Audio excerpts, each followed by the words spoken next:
The Sandy Hook Elementary School shooting shocked our nation, and it is causing public schools to reevaluate the way that they handle building procedures. And as wedding cakes change from year to year, one thing remains the same. Couples like their cake. Omaha residents can cast their votes on April 2nd in the primary election. For the Omaha News, I'm Katie Wagner.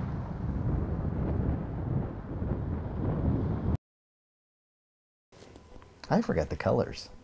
Dustin and Julie Biles are taking a look back at what type of wedding cake they had almost 11 years ago. It was layered. I think there was 2 layers, and it was a circle, a big circle, one big circle cake. The Biles had a small wedding with about 75 people in attendance, which is why they decided to order a small wedding cake.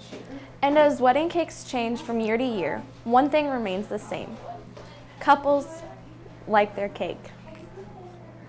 Wedding cake designer Naomi Huerta works to satisfy the trendy cake desires of engaged couples. Usually when a magazine like The Knot or something like that comes out with a certain trend, a lot of brides do tend to follow suit. Cupcake towers were a hot item last year for brides. However, for this year, a lot of people are getting smaller, more cute cakes that they can put on like cute little pedestals, and then they're getting sheet cakes to serve the majority of the guests. Naomi says the design trends for this year are sleek and clean with ribbon around the bottom of the layers, or vintage. Usually what it means is the more traditional cakes with the pillars and the fountains and the heavy piping work on the side, a lot of string work.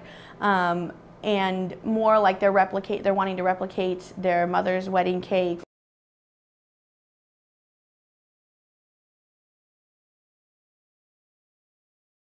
To my best knowledge, I think everything except the recyclables probably goes into the landfills.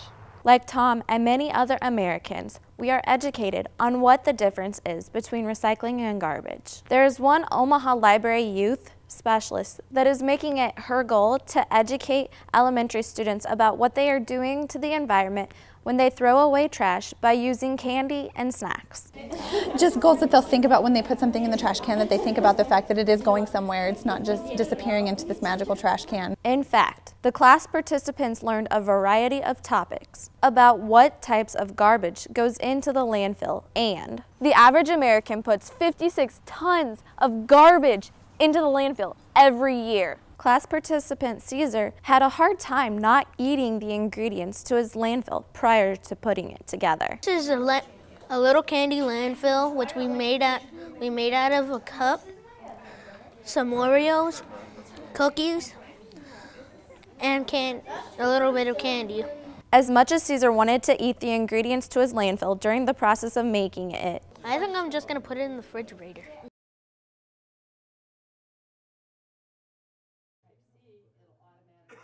The computer language is almost a whole new language. Hazel Burgess is one of many senior citizens who is learning the ins and outs of technology through a computer class that is being taught at the library for free. What I knew about the computer was that this was a mouse because it had a tail when I came into this class. Hazel is now learning how to set up her own email account. There are times when it's fun and times when it drives me nuts. With all the technologies around us, from our cell phones to computers, it can be difficult to keep up.